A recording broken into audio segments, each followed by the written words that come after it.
And just to clarify, we're learning about asymptotes, and we're about to learn about horizontal asymptotes. We're learning about all of this so that we can graph rational functions.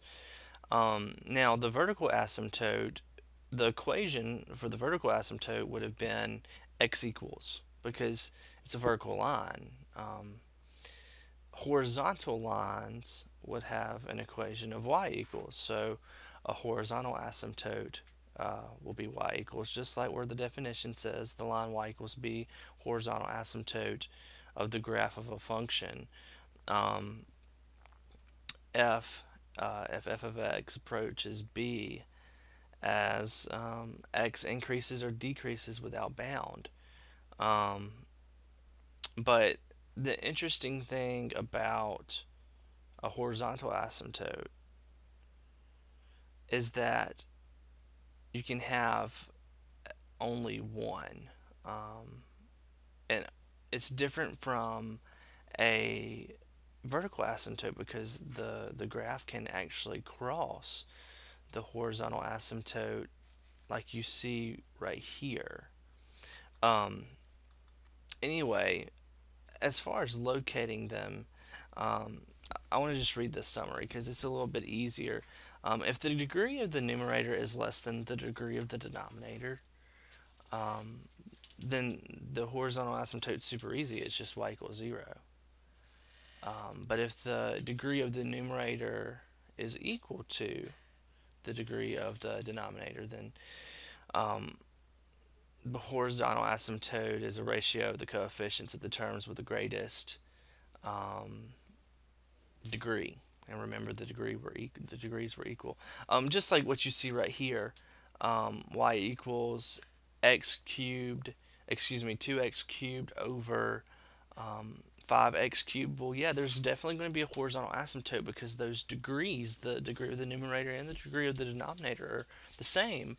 But what it's talking about as far as finding what the equation of that horizontal asymptote is, it's just the ratio of those two numbers. You don't think about, yeah, it was 2x cubed and it was 5 x cubed. You don't think about the x cubed anymore. You kind of just cancel it out and you think about the 2 over 5. Um, we'll get practice, don't worry. If the degree of the numerator is greater than the degree of the denominator, then the graph does not have a horizontal asymptote.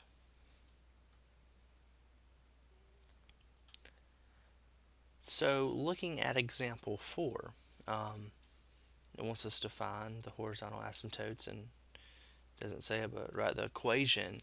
On A, 8x over 2x squared plus 1. 8x and 2x squared, that's what I'm going to look at. And the degree of the top is 1, 8x, x to the first power. The degree of the bottom is 2, x is to the second power.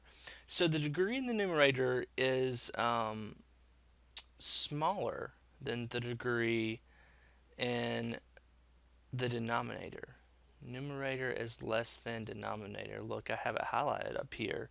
That means that my horizontal asymptote is, and let me get it to where I can write for you.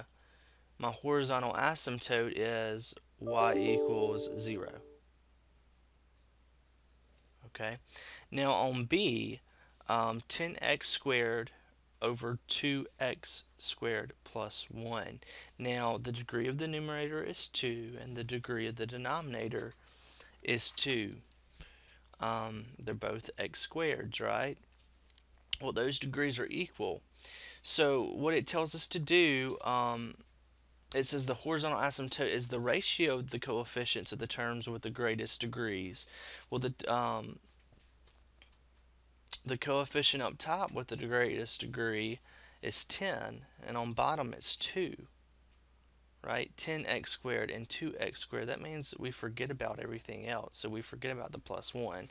And we just take the 10 over 2, which is 5. And let me write this is a horizontal asymptote, and this is a horizontal asymptote. Now, on part C, uh, the degree in the numerator is 3, and the degree in the denominator is 2.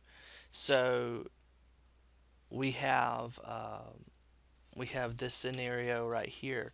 The numerator is greater than the denominator. The degree of the numerator is greater than the denominator. So there is no horizontal asymptote right there. Okay, now what's interesting, when there's no horizontal asymptote, you may have a slant asymptote. Hello?